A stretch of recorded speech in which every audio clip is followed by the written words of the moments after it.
In this video I'm going to show you that how you can remove all the liked videos on YouTube at once. So let's jump into the video. What you have to do, first you have to open up your YouTube app.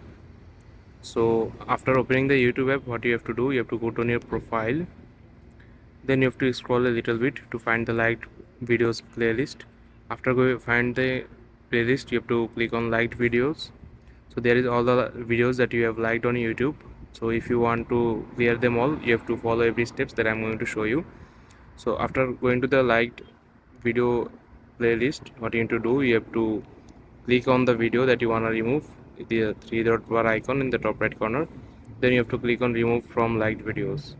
So there is no such option, new option, that you can remove all the liked video at once on YouTube. I hope YouTube will add in future updates. So this is the way, guys, you have to remove all the liked videos one by one. So I hope you find this video helpful, guys. Please leave a like on this video and subscribe my channel for more video like this. Peace.